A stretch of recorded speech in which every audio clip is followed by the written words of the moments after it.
Imagine a tiny island nation, devoid of natural resources, transforming itself into one of the world's wealthiest countries within a single generation. How did Singapore achieve this remarkable feat? How did a country with barely any land, no oil, no gas, and no minerals become a global economic powerhouse? Well, today I'm going to take you through the fascinating story of how Singapore got so crazy rich. By the end of this video, you will not only understand its secret formula for success, but also feel inspired by what strong leadership, hard work, and smart decisions can achieve. Let's begin with the big picture. Today, Singapore stands as one of the wealthiest countries in the world. With a GDP per capita of over $82,000, Singapore ranks alongside economic giants like the United States and Switzerland. It's clean, efficient, and futuristic. But here's the crazy part, it wasn't always like this. Back in 1965, when Singapore gained independence, things looked bleak. It was a small island with no natural resources, the population was growing fast, poverty was rampant, unemployment was sky high, and racial tensions were boiling. To make things worse, Singapore had been separated from Malaysia, which many saw as its economic lifeline. In short, no one believed Singapore could survive on its own, let alone thrive. At that time, Singapore's GDP per capita was just $500, far behind its neighboring countries like Malaysia and Thailand. The streets were overcrowded, sanitation was poor, and people lived in cramped housing conditions. There was no large industry, the country lacked proper infrastructure, and it relied heavily on trade from neighboring regions. It would have been easy to give up, but Singapore's leaders, led by Lee Kuan Yew, chose a different path. They believed that with the right vision, policies, and determination, Singapore could defy the odds. Fast forward to today, and Singapore is a global hub for trade, finance, and tourism. Its skyline is dotted with gleaming skyscrapers, its streets are spotless, and its people enjoy some of the highest living standards in the world. Singapore now boasts one of the lowest unemployment rates globally and has virtually eradicated extreme poverty. It ranks as one of the safest, cleanest, and most efficient countries in the world. So, what changed? It all began with one man, Lee Kuan Yew, and his bold vision for Singapore's future. His leadership wasn't just about policies, it was about a vision that dared to redefine what a small nation could achieve. To truly grasp the significance of Singapore's success, we need to delve into the strategies he employed. Strategies that turned daunting challenges into stepping stones for prosperity. When Lee Kuan Yew became Singapore's first prime minister in 1965, he was faced with what seemed like an impossible challenge. How do you turn a resource-starved, underdeveloped island into a thriving economy? Lee had a vision to make Singapore an economic miracle through hard work, education, foreign investment, and disciplined governance. The first step was to invest in human capital. Lee recognized that Singapore's people were its most valuable asset. The government launched massive reforms to improve the education system, making it one of the best in the world. Schools were modernized, and a focus was placed on science, technology, engineering, and mathematics to prepare the workforce for a rapidly industrializing world. Lee believed that an educated and skilled workforce would attract international businesses, and he was right. Education wasn't just about schools, it was about creating a mindset. Lee emphasized discipline, hard work, and a merit based system where anyone could succeed if they worked hard enough. This created a generation of workers who were skilled, motivated, and ready to compete on a global stage. Singaporeans became known for their professionalism, efficiency, and ability to adapt to new challenges. At the same time, Lee focused on creating a business friendly environment to attract foreign companies. He established the Economic Development Board in 1961, which aggressively promoted Singapore as a destination for global businesses. Foreign investors were offered tax incentives, streamlined regulations, and a stable, corruption free government, a combination that made Singapore irresistible to multinational companies. This set Singapore apart from many of its neighbors who were still grappling with political instability and corruption. Lee also had the foresight to focus on industrialization. In the 1970s, Singapore became a hub for manufacturing. The government invested heavily in infrastructure, ports, roads, and industrial parks to support manufacturing and trade. Singapore's strategic location on major shipping routes also worked to its advantage. The port of Singapore became one of the busiest ports in the world, handling millions of containers annually. Even today, the port is among the top 5 globally, connecting trade routes from Asia, Europe, and the Americas. By the early 1980s, Singapore was exporting electronics, chemicals, and machinery to the entire world. The city-state became a magnet for factories and businesses looking for efficiency and talent. This strategy paid off spectacularly. Between 1965 and 1973, Singapore's economy grew at an average rate of 12.7% per year. Poverty rates dropped and unemployment became a thing of the past. Lee Kuan Yew's ability to turn Singapore into an industrial powerhouse was nothing short of genius. But Lee wasn't done yet. He saw even bigger opportunities on the horizon. By the time Singapore had firmly established itself as a manufacturing hub, Lee Kuan Yew recognized the need for evolution. Industries that had driven the initial economic boom needed to be complemented by sectors with higher potential for long-term growth. This is where the vision to position Singapore as a global finance center came into play, a bold pivot that would solidify its place among the world's economic giants. In the 1980s, Lee Kuan Yew shifted his focus from manufacturing to finance.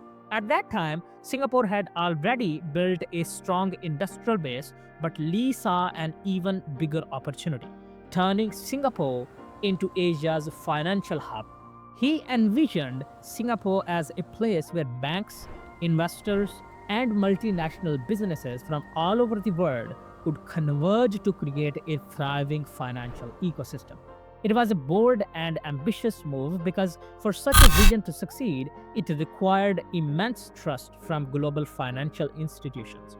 However, Lee understood that Singapore's growing reputation for political and economic stability gave it a distinct competitive edge. To make this transformation happen, Lee's government took steps to create a stable and transparent financial system. Strict regulations were put in place to eliminate corruption, ensuring that global investors could trust Singapore's institutions. Foreign banks were encouraged to establish branches, and generous incentives were provided to those willing to invest in Singapore. At the same time, the country focused on creating a legal and financial environment that emphasized fairness, predictability, and transparency, qualities that businesses value highly. Singapore's appeal didn't stop there. With its low taxes, pro-business policies, and efficient governance, the city-state became irresistible to multinational corporations. Businesses found that operating in Singapore was easier compared to other Asian economies thanks to its well-developed infrastructure, skilled and English-speaking workforce, and lack of bureaucratic red tape. Companies could focus on growth without the distractions of inefficiencies or corruption. This strategy worked wonders. By the late 1980s, global financial giants like HSBC, Citibank, and Standard Chartered had made Singapore their key hub in Asia.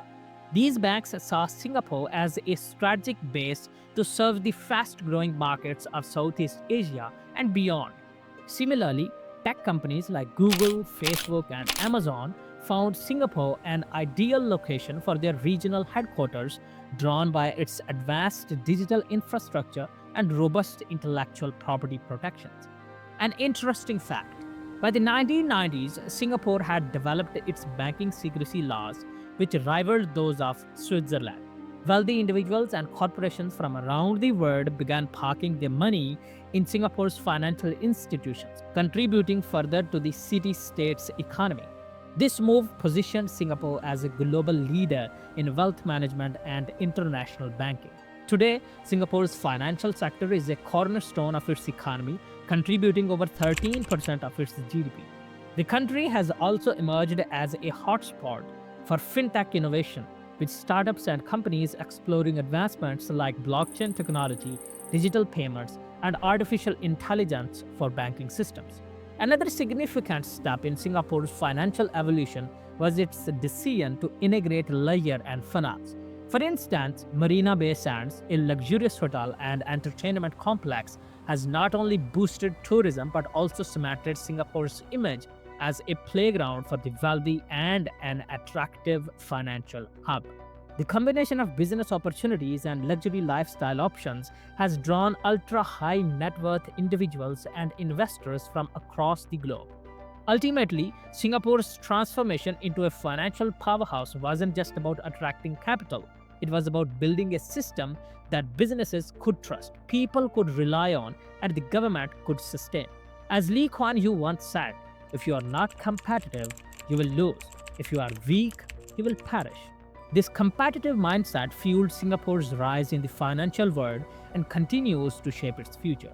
With its thriving financial sector firmly established, Singapore became a magnet for global wealth and businesses, paving the way for its next evolution as a destination for luxury, leisure, and global events. But as with all great successes, there were challenges on the horizon, and we will talk about them later on in this video. As Singapore's financial sector flourished, the government turned its focus to another vital aspect of a thriving global city: lifestyle and leisure. The vision wasn't just to make Singapore a financial hub, but also a world-class destination where people from around the world could work, play, and invest. This next phase of development would see the birth of iconic landmarks and transformative events that further elevated Singapore's global status. Think about this. Have you ever heard of the Marina Bay Sands, Sentosa Island, the Singapore Zoo? These aren't just popular tourist spots. They're symbols of how Singapore turned itself into a world-class destination and a magnet for global tourism. The government, with its forward-thinking vision, invested heavily in creating attractions that combined luxury, entertainment, and cultural significance. Marina Bay Sands, for example, wasn't just a building project, it was a statement. Completed at a cost of over $5 billion, it stands tall as one of the most recognizable landmarks in the world. Its luxury hotel, rooftop infinity pool, and world-class casino attract millions of tourists and business travelers every year. The integrated resort concept, blending hospitality, entertainment, and finance, has become a model for other nations aiming to boost tourism. Sentosa Island, on the other hand, serves as a paradise for families, adventure seekers, and luxury travelers alike. With attractions like Universal Studios Singapore Adventure Cove Water Park and its stunning beaches, Sentosa welcomes over 20 million visitors annually. This isn't just tourism, it's economic ingenuity, drawing visitors who spend on hotels, dining, and shopping. Fun fact, Sentosa means peace and tranquility in Malay.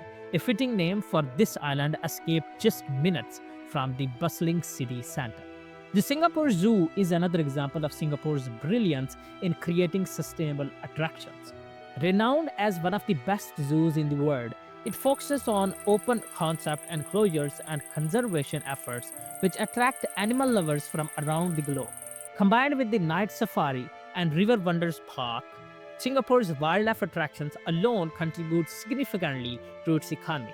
These experiences reflect Singapore's commitment to innovation, ensuring that even nature-based tourism aligns with its modern, clean image. But Singapore didn't stop at attractions. The government realized that hosting global events could amplify its global reputation and stimulate its economy.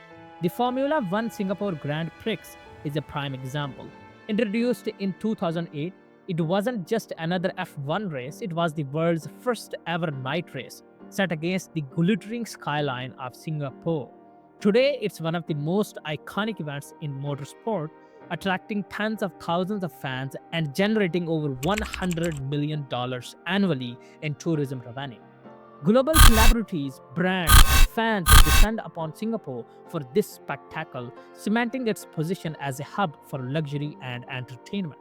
And let's not forget other major events like the Singapore Art Week and the World Gourmet Summit, which showcase the city state's thriving cultural and culinary scenes.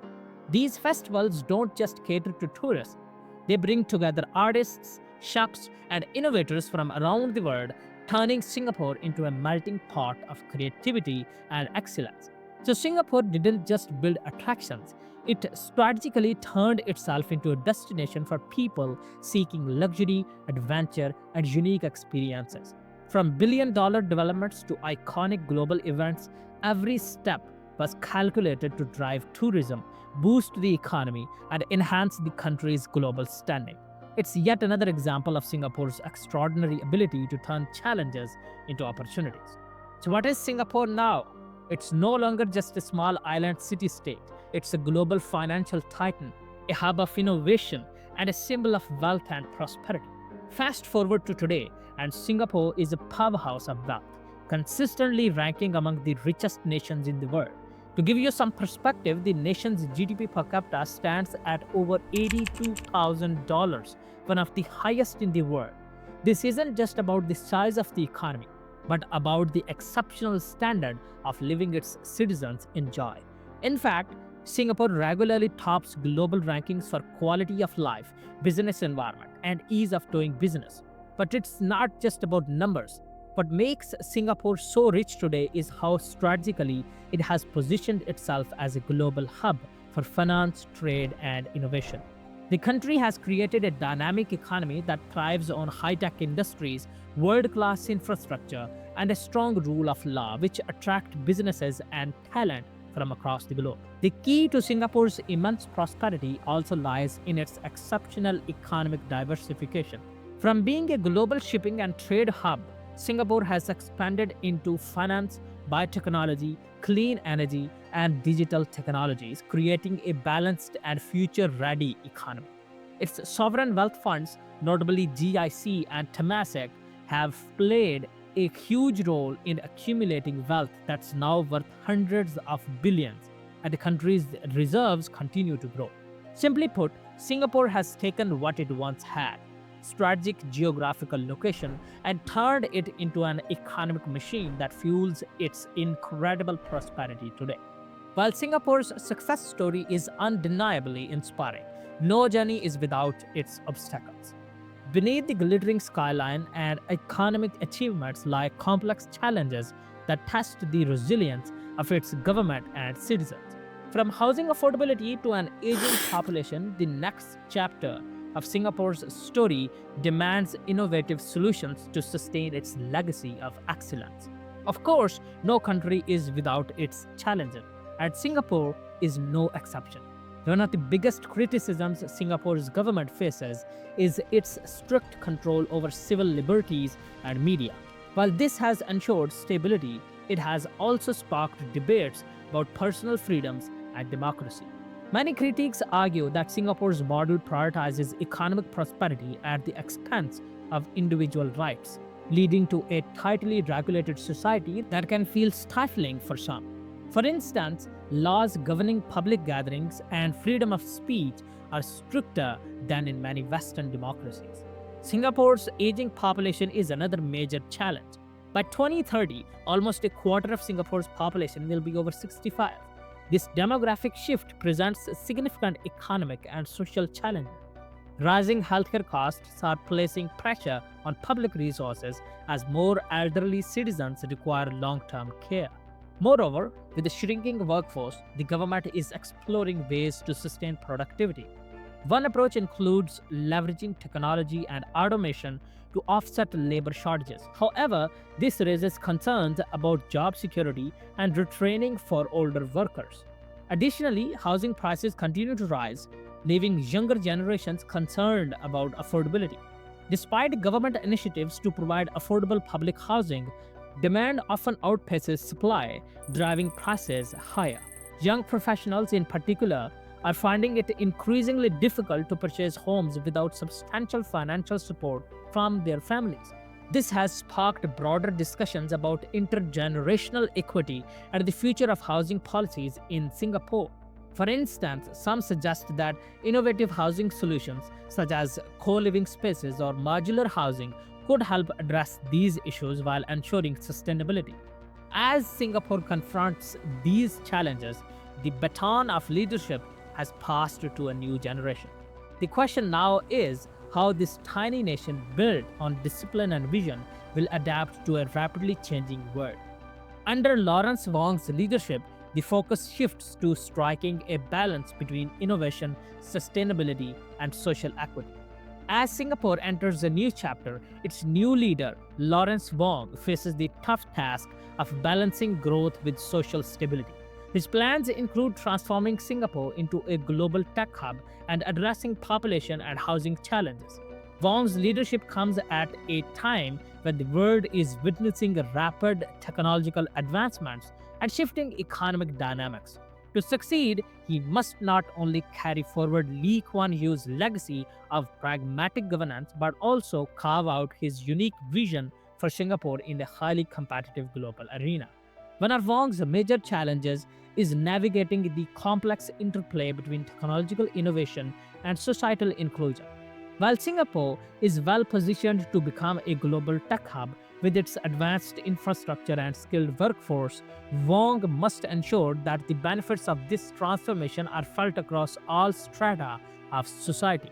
Initiatives like upskilling programs for workers and investments in digital literacy for seniors are likely to play a key role in his strategy. Housing, a perennial concern for Singaporeans, remains another critical area of focus. With urban density on the rise, Wong is exploring innovative solutions like vertical gardens and smart city technologies to enhance livability while maintaining affordability. His administration has also signaled an increased emphasis on sustainability, aiming to balance economic growth with environmental stewardship. For instance, expanding the use of renewable energy and promoting green building standards are among the strategies being discussed to secure a resilient future for Singapore. Singapore's journey is a testament to what vision, leadership, and determination can achieve. From a struggling island to a global powerhouse, Singapore's story proves that anything is possible with the right strategy. This remarkable transformation was not accidental but the result of meticulously planned policies, a relentless pursuit of excellence, and the unwavering commitment of its leaders and citizens. Singapore's success holds lessons for the world, showing how resourcefulness and resilience can overcome even the most daunting challenges. Think about this: a country with no natural resources, no significant landmass, and a precarious geopolitical position managed to outpace many larger and more resource rich nations. Singapore's growth is not just about economic policies, it's a story of how a nation can redefine its identity through innovation, strategic partnerships, and a commitment to quality in every sphere of life.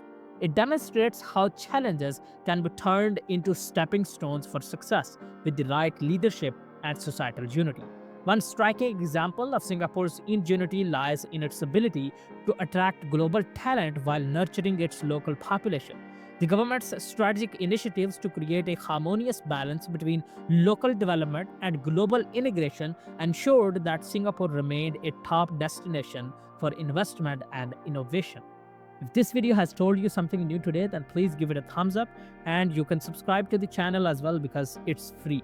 If you want to know how Malaysia is quietly becoming a global moneymaker, then you should watch this video. Goodbye, and I'll see you there.